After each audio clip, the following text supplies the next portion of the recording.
कश्यप शमीम से कहती है कि मैं आपको पहले ही दिन से समझा रही हूँ कि छोड़ दीजिए ये झंझट। क्यों आप इन चक्करों में पड़ रही हैं? मैंने आपसे पहले ही ये बात की थी, लेकिन शायद आपको मेरी बात का अंदाज़ा नहीं था और आपको ऐसा लग रहा था कि मैं झूठ बोल रही हूँ और गलत बोल रही हूँ। काश आप मेरी बात सुन जाती। लेकिन आप देखेंगे कि शमीम कहते हैं, जो हुआ सो हुआ। मुझे पता है कि तुम इन सब मामलों को लेके काफ़ी ज़्यादा खुश हो, लेकिन यकीन मानो ये खुशी तुम्हारी ज़्यादा देर तक नहीं रहेगी। तुम्हें अब मैं ऐसा सबक सिखाऊंगी कि तुम याद रखोगी। यानी कि बात ये है कि उल्टा चोर कोतवाल को डांटे, ये हिसाब है इस शमीम का। और अब वो चाहती है कि बस इसको किसी तरीके से जलील किया जाए और उसकी ज़िंदगी का कोई भी मकसद बाकी नहीं रह गया है। बहुत ज़्यादा वो अब पागल हो चुकी है गुस्से में, क्योंकि जैसे ही उसको महसूस होता है कि वो अकेली रह गई है, यानी कि उसके साथ जो कुछ हुआ है, अब वो ज़िम्मेदार सिर्फ़ और सिर्फ़ किसको ठहरा रही है? इस बेचारी कश्यप को। और कहती है कि अब्बाजान, मुझे ये औरत बिल्कुल भी बर्दाश्त नहीं है। मैं आपको पहले दिन से ही बता रही हूँ कि इस लड़की की वजह से सब कुछ हो रहा है, क्योंकि ये चाहती ही नहीं थी कि मैं कुछ करूँ, मैं आगे बढ़ूँ। देख लीजिए, आज इसका सारा किया धरा मेरे आगे आ गया है और मैं बहुत ज़्यादा परेशान हो चुकी हूँ। आखिर आप ही बताएं मैं क्या करूँ? मुझे तो खुद कुछ समझ नहीं आ रही। जिस पर आप देखेंगे कि उसका बाप उसको समझाने की कोशिश करता है और कहता है कि कश्यप, शमीम छोड़ दो ये सारी हरकतें। देखो, ये सब कुछ उसकी वजह से नहीं हुआ, बल्कि तुम्हारी वजह से हुआ है।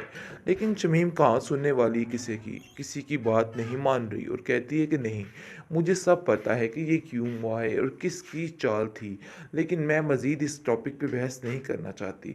ये मामला जैसे ही थोड़ा, यानी कि रफ़ा दफ़ा होता है, मेरा दिल है मैं खुद जाकर दोबारा से ये काम शुरू करूं।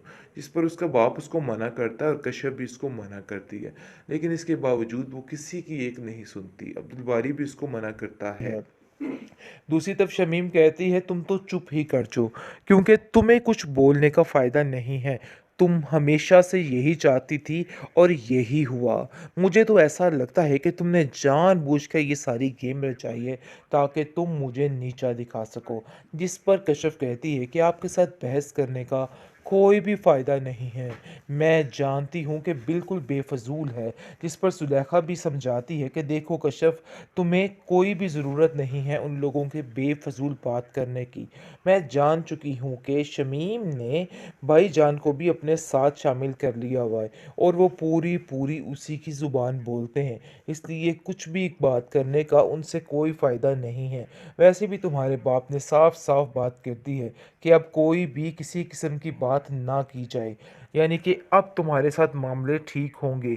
लेकिन कश्यप कहती है कि मैं बड़े अच्छे तरीके से जानती हूँ कि वो लोग नहीं सुधरने वाले हैं, बल्कि वो लोग मज़ीद से मज़ीद तर ख़राब होंगे।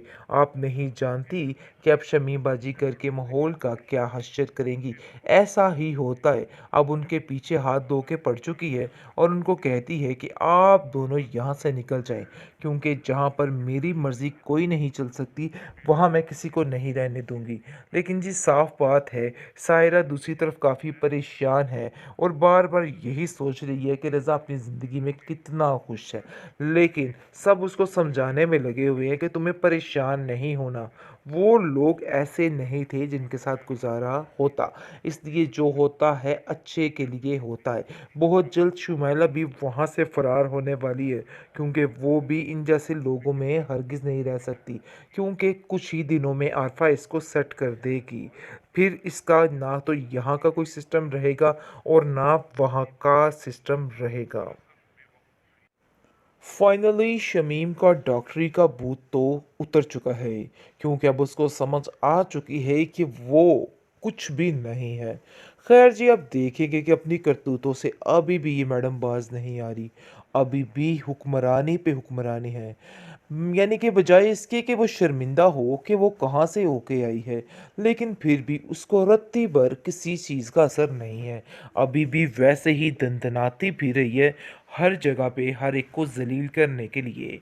बहुत ज़्यादा परेशान हो चुका है उसका बाप ही उसको देख के, और कहता है कि शमीम देखो, घर के माहौल को ख़राब मत करो। तुम नहीं जानती हो कि क्या क्या हुआ।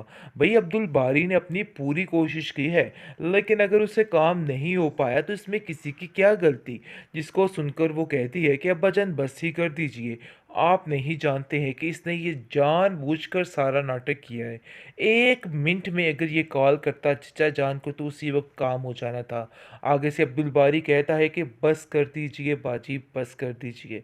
कितना आप और वर्गलाएँगी मेरे बारे में? मुझे तो समझ नहीं आ रही कि आखिर आप क्या कर रही हैं।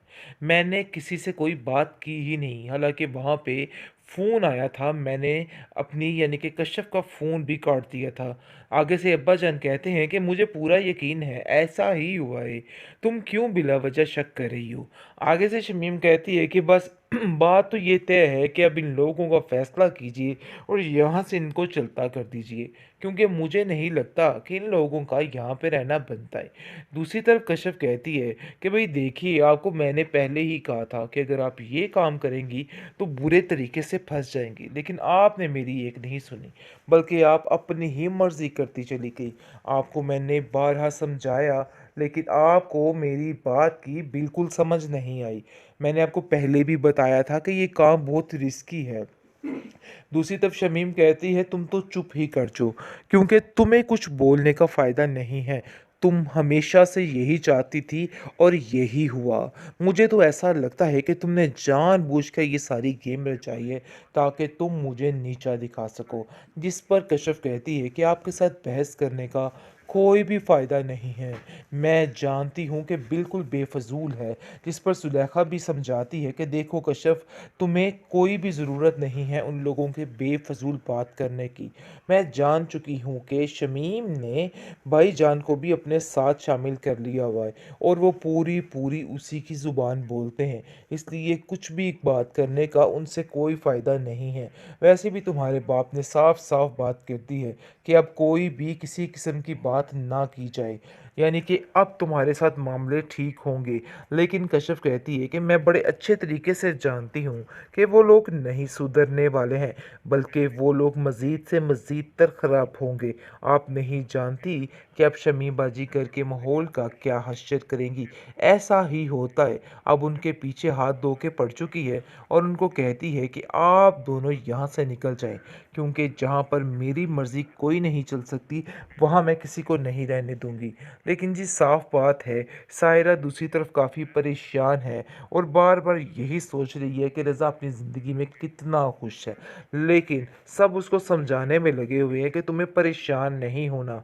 वो लोग ऐसे नहीं थे जिनके साथ गुजारा होता, इसलिए जो होता है अच्छे के लिए होता है। बहुत जल्द शुमैला भी वहाँ से फ़रार होने वाली है, क्योंकि वो भी इन जैसे लोगों में हरगिज़ नहीं रह सकती, क्योंकि कुछ ही दिनों में आरफा इसको सेट कर देगी। फिर इसका ना तो यहाँ का कोई सिस्टम रहेगा और ना वहाँ का सिस्टम रहेगा।